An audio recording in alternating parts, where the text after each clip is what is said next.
Annalisa Capellini, Donald Trump a annoncé que les États-Unis mettent en place un blocus au Venezuela contre les pétroliers sous sanctions.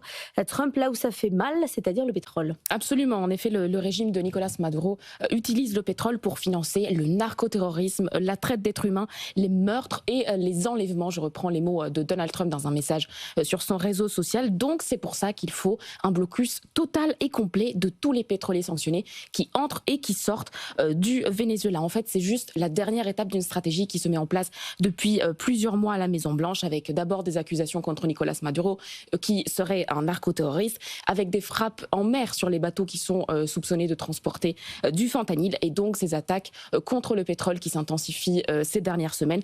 Pas plus tard que la semaine dernière, un pétrolier vénézuélien a été arraisonné par les Américains et donc conduit jusqu'à un port américain pour en saisir le pétrole. En fait, l'idée, c'est qu'il faut asphyxier le régime de Nicolas Maduro qui vit grâce aux revenus du pétrole.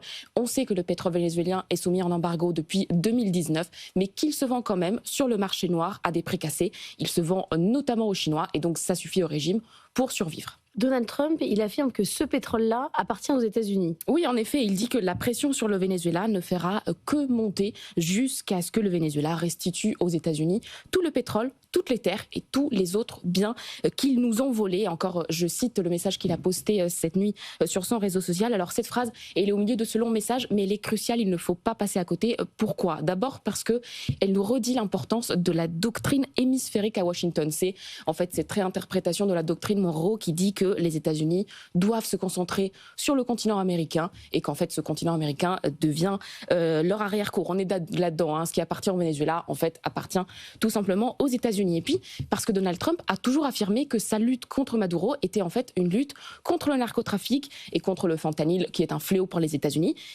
Là, en fait, il nous dit que non, c'est pas vrai. Il y a aussi d'autres raisons. Il va aller plus loin. Il va aller sur les terres. Il va aller sur le pétrole. Il va aller sur tous les biens qui appartiennent aux États-Unis. Mais c'est quoi la suite ? Une intervention terrestre ? Alors peut-être une intervention terrestre, effectivement. On sait que la CIA a déjà été autorisée à des opérations ciblées sur le territoire. Est-ce qu'il va aller jusqu'à déclencher une guerre sur son propre continent ? Peut-être pas. En réalité, ce qui est le plus probable, c'est que Donald Trump aille jusqu'à déstabiliser Maduro pour qu'il parte de lui-même. Le but, évidemment, c'est celui d'installer un régime beaucoup plus favorable aux États-Unis et d'avoir donc un accès préférentiel au pétrole du Venezuela. Le monde qui bouge, c'est à retrouver en replay, en podcast sur l'application BFM Business.